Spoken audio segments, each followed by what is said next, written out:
Hello friends, स्वागत है आप सभी का डेली करंट अफेयर वीडियो में। आज तारीख है हमारा 12 जून 2026। तो 12 जून 2026 का आज हम करंट अफेयर डिस्कस करेंगे। और ये करंट अफेयर के वीडियो सभी एग्जामों के लिए फ्रेंड्स, चाहे आप जिस भी एग्जाम की तैयारी कर रहे हो, सभी एग्जामों के लिए करंट अफेयर का है। और अगर इस चैनल पर आप नए हैं तो चैनल को लाइक एंड सब्सक्राइब कर लें, ताकि डेली करंट अफेयर का वीडियो आपको समय पर मिलते रहे और आपकी तैयारी अच्छा से होती रहे। तो चलते फ्रेंड्स आज के हमारे पहले प्रश्न पे, अगले प्रश्न की तरफ चलते हैं। आज का हमारा पहला प्रश्न है, जून 2026 में भारत के अध्यक्षता के तहत 16वीं ब्रिक्स कृषि मंत्रियों की बैठक कहाँ आयोजित की जा रही है? इसका राइट आंसर हो जाएगा ऑप्शन नंबर बी, इंदौर में इसकी बैठक की जा रही है। इसका कुछ फैक्ट देखते हैं फ्रेंड। ऑप्शन नंबर बी इसका राइट आंसर हो जाएगा। इसका कुछ फैक्ट देखते हैं। भारत की ब्रिक्स अध्यक्षता 1 जनवरी से 31 दिसंबर 2026 के तहत यह महत्वपूर्ण बैठक 12-13 जून को मध्य प्रदेश के इंदौर शहर में हो रही है। इसमें खाद्य सुरक्षा और सतत खेती पर ध्यान केंद्रित किया गया है। चलते अगले प्रश्न की तरफ।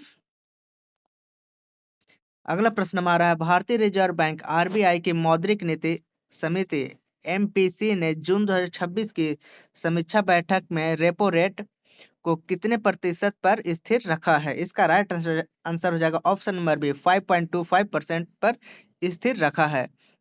5.25। इसका कुछ फैक्ट देखते हैं। आरबीआई ने इस बार रेपो रेट को 5.25 पर बरकरार रखा है। साथ ही वित्तीय वर्ष 2026-27 के लिए वास्तविक जीडीपी विकास दर का अनुमान 6.6% लगाया है। 2026-27 के लिए अनुमान 6.6% लगाया है और ये 5.25 पे बरकरार रखा है। चलते अगले प्रश्न की तरफ। अगला प्रश्न है फ्रेंड, हाल ही में केंद्रीय मंत्रिमंडल ने अहमदाबाद और गांधीनगर के बीच कनेक्टिविटी बढ़ाने के लिए किस मेट्रो चरण को मंजूरी दी है? इसका राइट आंसर हो जाएगा ऑप्शन नंबर सी, चरण 2A को मंजूरी दी है। इसका कुछ फैक्ट देखते हैं। इस नए चरण की मंजूरी के बाद अहमदाबाद गांधीनगर मेट्रो नेटवर्क की कुल लंबाई 77.63 किलोमीटर हो जाएगी, यानी 77.63 किलोमीटर मेट्रो की कुल लंबाई हो जाएगी। अगला क्वेश्चन देखते हैं। अगला क्वेश्चन हमारा है, जून 2026 में राष्ट्रपति भवन सांस्कृतिक केंद्र नई दिल्ली में आयोजित नीति आयोग की 11वीं सदी परिषद गवर्निंग काउंसिल की बैठक की अध्यक्षता किसने की है? इसका राइट आंसर हो जाएगा option number B, Narendra Modi. Narendra Modi Niti Aayog के अध्यक्ष है, तो इसकी अध्यक्षता की बैठक नरेंद्र मोदी के द्वारा किया गया। अगर नीति आयोग की बात करें तो इसका स्थापना 1 जनवरी 2015 में किया गया था। और इसके अगर सीईओ की बात करें तो वीवीआर सुब्रमण्यम है इसका सीईओ, और प्रधानमंत्री इसके अध्यक्ष होते हैं नीति आयोग के। इसका कुछ फैक्ट देख लेते हैं फ्रेंड। इसका कुछ फैक्ट, प्रधानमंत्री नरेंद्र मोदी ने इस 11वीं बैठक की अध्यक्षता की है, जिसमें राज्यों के विकास और विकसित भारत के रोड मैप पर चर्चा की गई है। अगला क्वेश्चन देखते हैं।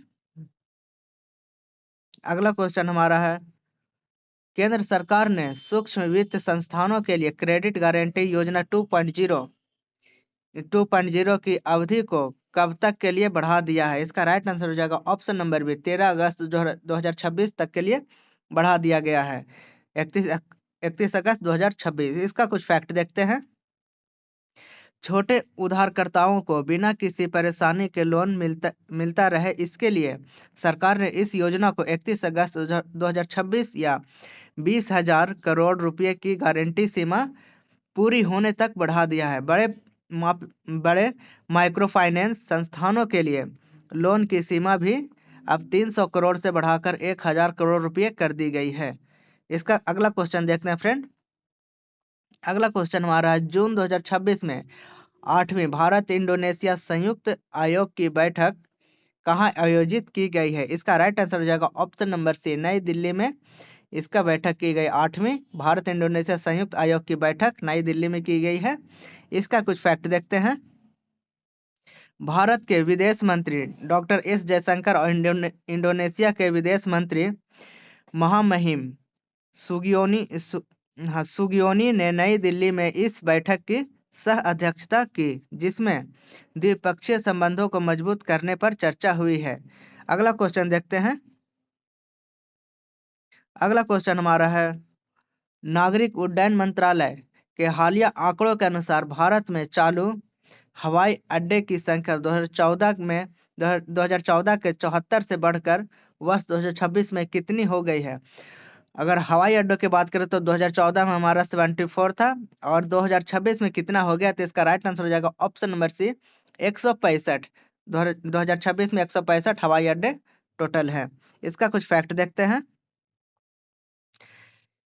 भारत में बुनियादी ढांचे के तेजी से विकास के कारण हवाई अड्डों की संख्या बढ़कर 165 हो चुकी है, जिससे हवाई यात्रा बेहद सुलभ हो गई है।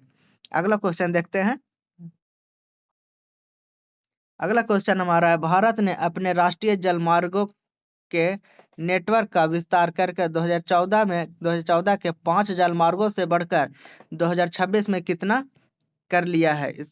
इसका राइट आंसर हो जाएगा ऑप्शन नंबर सी, 111। 2014 में अगर राष्ट्रीय जलमार्ग की बात करें तो हमारा 5 था, और 2026 में 111 हो गया। Option number D right answer हो जाएगा। इसका कुछ फैक्ट देखते हैं। देश में आंतरिक जल परिवहन को बढ़ावा देने के लिए राष्ट्रीय जलमार्गों की कुल लंबाई अब बढ़कर 111 हो गई है, जिससे लॉजिस्टिक लागत को कम करने में मदद मिल रही है। अगला क्वेश्चन देखते हैं। अगला क्वेश्चन हमारा है, हाल ही में जल जीव मिशन 2.0 के तहत किस राज्य ने ग्रामीण क्षेत्रों में 100% जल नल कवरेज के लिए केंद्र सरकार के साथ विशेष समझौता किया है। इसका राइट आंसर हो जाएगा ऑप्शन नंबर ए, बिहार और मणिपुर ने केंद्र सरकार के साथ समझौता किया है नल जल के लिए, 100% नल जल के लिए। इसका कुछ फैक्ट देखते हैं, यानी option number A right answer हो जाएगा, बिहार और मणिपुर। इसका कुछ फैक्ट देखते हैं।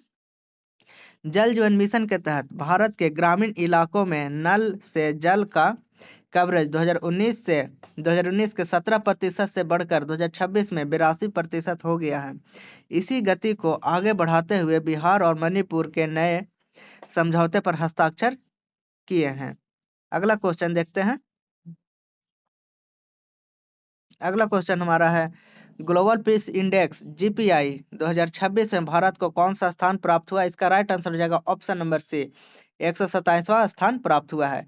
अगर टॉप 3 देश की बात करें तो पहला आइसलैंड, दूसरा न्यूजीलैंड और तीसरा स्विट्जरलैंड। ये टॉप 3 देश है जो ग्लोबल पीस इंडेक्स में नंबर 1, नंबर 2, नंबर 3 पे हैं।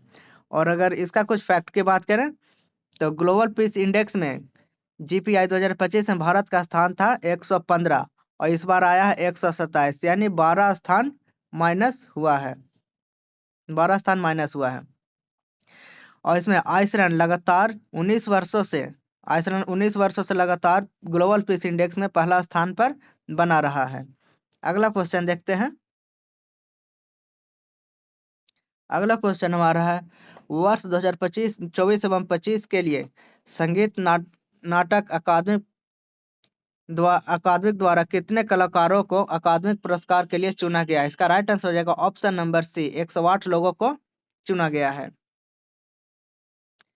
और ग्लोबल पीस इंडेक्स में भारत का 2025 में कितना स्थान था, 115वां स्थान था। अगला क्वेश्चन देखते हैं। अगला क्वेश्चन हमारा है, विश्व बाल श्रम निषेध दिवस हर वर्ष कब मनाया जाता है। इसका राइट आंसर हो जाएगा 13 जून। ऑप्शन नंबर डी हो जाएगा 12 जून, सॉरी 12 जून, यहाँ पे 12 कर लीजिएगा, 12 जून हो जाएगा। यहाँ पे 12 जून को हर साल विश्व बाल श्रम निषेध दिवस मनाया जाता है। अगला क्वेश्चन देखते हैं। तो फ्रेंड्स, आज के लिए इतना ही क्वेश्चन था। इसी तरह के वीडियो के लिए चैनल को लाइक एंड सब्सक्राइब कर लें, ताकि डेली करंट अफेयर के वीडियो आपको समय पर मिलते रहे, आपका तैयारी अच्छा से होते रहे। तो फ्रेंड्स, वीडियो आपको कैसा लगा कमेंट बॉक्स में ज़रूर बताएं, और मिलते हैं कल के करंट अफेयर के साथ। अगले करंट अफेयर के साथ मिलते हैं कल। ठीक है, धन्यवाद। मिलते हैं कल अगले करंट अफेयर के साथ।